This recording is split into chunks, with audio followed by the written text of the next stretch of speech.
Randy Robison here at Life Today TV with singer, songwriter, author, speaker, what else? What am I missing? Sheila Walsh is with us. Thank you for being with us. I don't knit. You don't knit? No. Never have, never will. Well, there's always the future. Yeah. So I see it very wool-free. you have knitted a fine fiction tale. Ba-doom. Oh, thank you. The nice Excellent. transition. Yes. I'm working on those transitions. Tell us about your first fiction book, Angel Song. Well, it really came out of a meeting with a woman and her son who has Down syndrome. She wrote to me about 8 years ago and she said, my son Eric loves your music and would love to meet you. And I said, well, bring him to the arena. And she said, he's really intimidated by large crowds. So I said, okay, I'll come in early. Why don't you bring him to my hotel and the three of us will have dinner?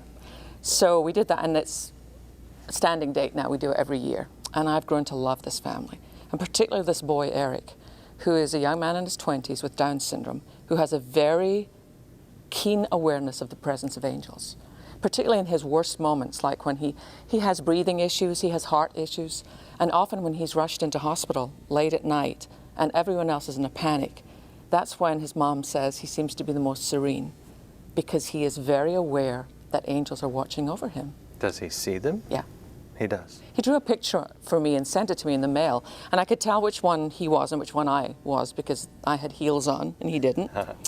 But there was this huge kind of glowing presence behind us, and I asked his mom, is that the sun? And she said, no, that's an angel that Eric sees behind you. And so it made me want to think, okay, what do we actually know from the Bible about angels? Not just from the Hallmark store or what you hang in your tree. So I started this whole study of what do we know, and it was really fascinating, and the book came out of that. So tell me about the book. What's the storyline? What's the plot? It's really about two sisters growing up in Charleston, South Carolina, whose mother is an alcoholic and leaves them when they're really young, and their lives are very messed up.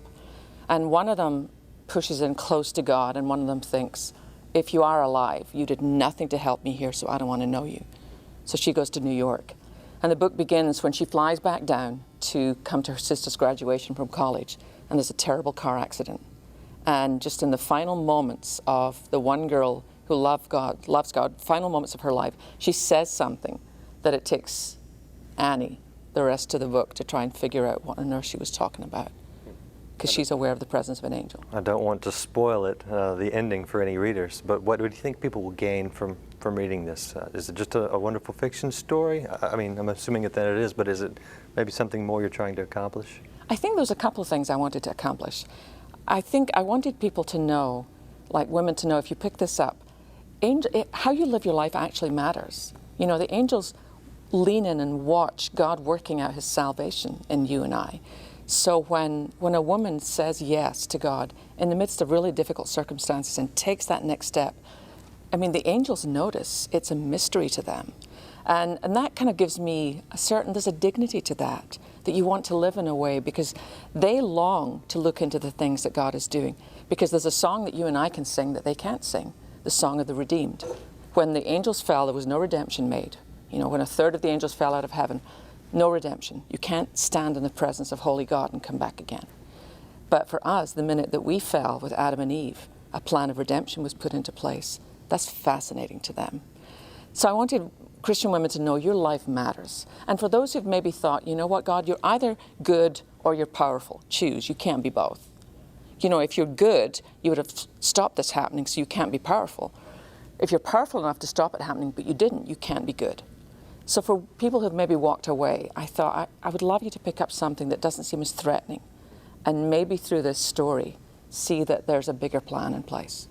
Interesting. How did you make the jump? I know in the publishing world, they don't look favorably always on nonfiction writers jumping to fiction. Was that any kind of challenge for you, or did they say, hey, we'd love to see a fiction book? It was a challenge, but I have to say the Thomas Nelson fiction team are one of the most amazing teams I've ever worked with. I mean, it's like the A-team. They know their stuff. They know how to title. They know covers. They know what works and what doesn't work. And I was really put in the trenches, and they said, you know, you're going to have to start from ground zero and learn. This is not the same as sitting down and just writing what you personally believe. There's an art to this. So I had a lot of homework to do, but I had a lot of help as well, and I loved it. Great. We look forward to reading it. Be sure to check out Sheila's book in bookstores, Amazon, any other place you can buy books. Thank you for being with us. Thanks.